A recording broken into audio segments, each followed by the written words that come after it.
Hello. Today it is one more video from the kitchen because I was having a breakfast and I got this idea, and I'm still doing breakfast. I'm eating dark chocolate, so I do not want to go in another room and film videos there.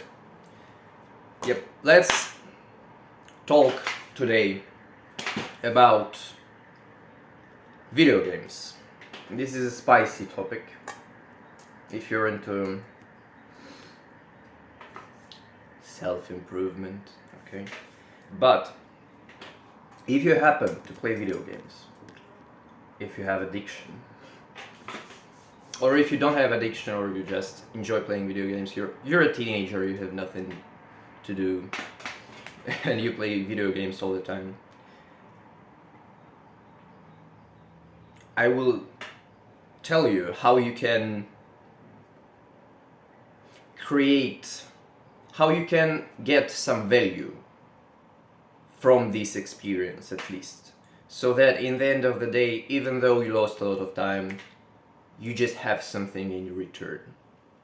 And I'm not talking here about becoming an esportsman or something, because if you truly want to become an esportsman, I'll give you this one advice from my own experience. You should concentrate all of your time and effort on this one particular game.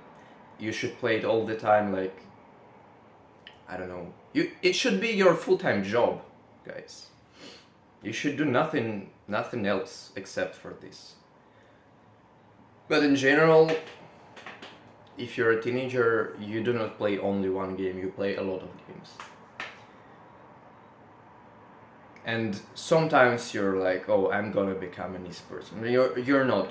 You're not gonna become an esportsman if you're not dedicated enough, if you're not disciplined enough, because there are guys who play this one particular game 8 hours a day. They look like shit, but they spend all their free time in there. So they're naturally better than everyone else in it. Yeah, this video was not supposed to be about esports, but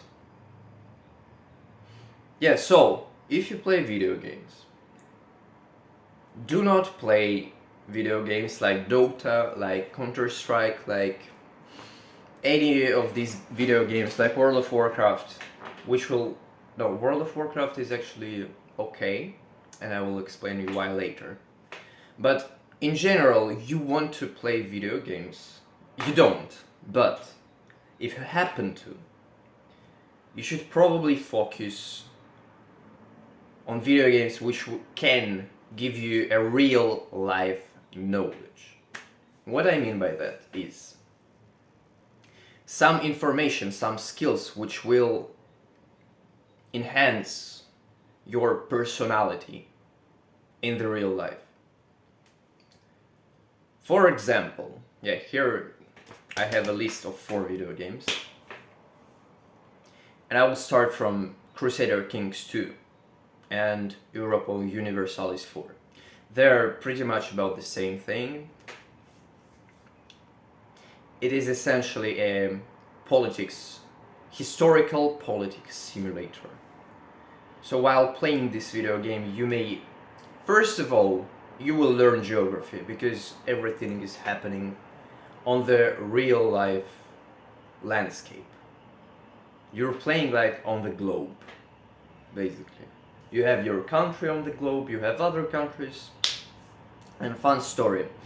One day I was playing GeoGuessr with my friends, and I guessed one city, because I've seen this road sign with its coat of arms, and it was Florence. It is crazy, right? How would I otherwise guess it? So you will learn a bunch of you'll have a bunch of geography knowledge, and you will be better in geography than like 99% of people, because you're spending all your time on the globe, basically. You're looking at the globe. So you will also know some you know, where the cities are, where the provinces are, where is Provence, where is Aquitaine, where is like whatever, Sicily. Well, Sicily, yeah. So, second of all, you will learn history. Because while these games are not historical when you play them, they are historical at the start. They give you the historical start when everything is the same as it was in history. So there is like Charlemagne, there is Holy Roman Empire, there is England, there is France, there is everything. Like there is Napoleon, there is whoever else.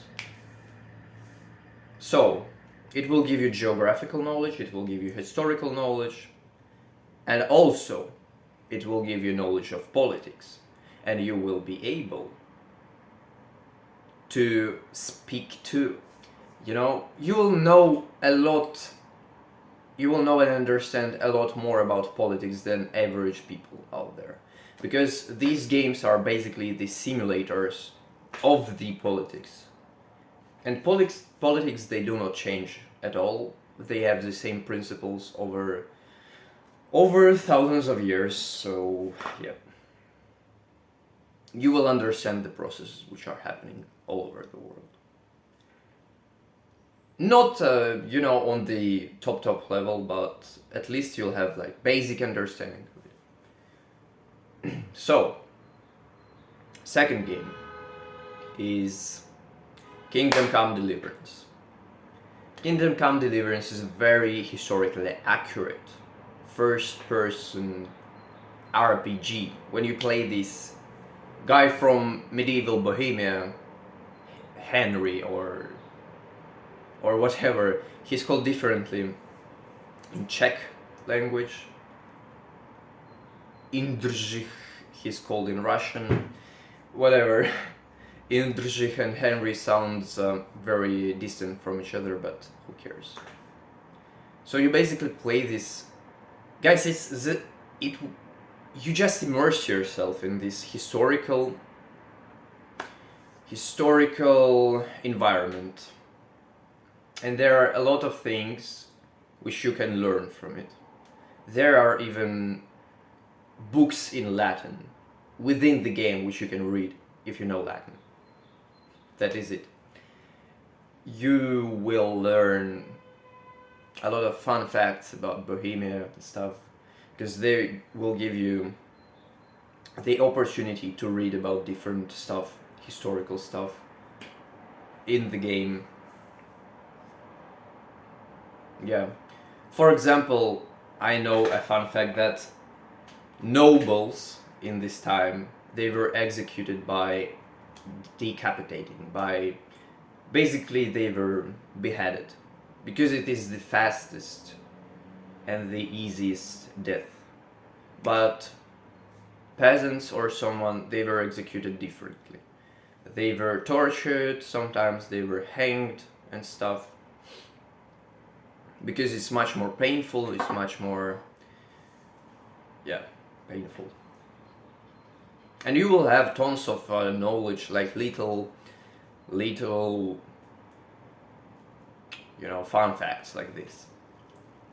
You will know a lot about armor, for example, about sword fighting, about whatever. Because once again, the game focuses on sword fighting. You're basically, this is the best thing about it.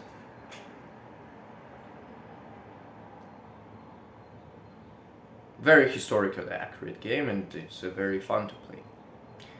So the fourth game, it is Hold Fast, Nations at War.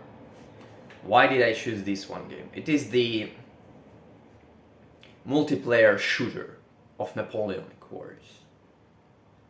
So you play this one soldier, and there are a lot of other soldiers who shoot at each other. But the reason I chose this game for this video is that this game has a very strong community. the thing is that people there are able to create regiments. Like, you know, there were real life regiments in Napoleonic Wars, different regiments within the army. And in this game, there are also different regiments. They're not that big, they're like usually consisting of very few people, like tens, hundreds maybe. But the thing is that they have all these Discord communities all over the game where you can join the regiment and you will be as a soldier there, and there is like high command, and you all play, you all act like you are an actual Napoleonic War regiment, and you fight against other regiments in this game. Like, you hop on the server with different other regiments. For example, there may be 5 regiments in every team on such kind of events.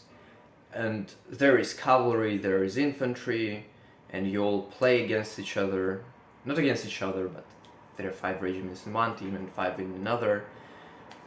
And this game, it gives you really good sense of community, a really good social skills, because you're communicating with these people within your regiment and other regiments even all the time. All the time. This game is all about communicating. This game is all about speaking with different people all over the place. So if you're a lonely Napoleonic Wars fan, you may find this game very, very fucking enjoyable.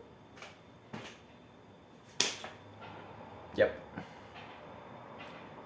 So I will finish this video, and the key points are: if you play video games, do not play video games which will not give you anything. They will just suck your time, they will suck your mental energy, everything. Focus on games which will give you at least something in return. If they will give you some real life knowledge, some really cool stuff in return.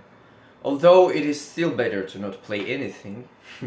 If you want some history or geographical knowledge, just go and read books. Or whatever. Yep, goodbye.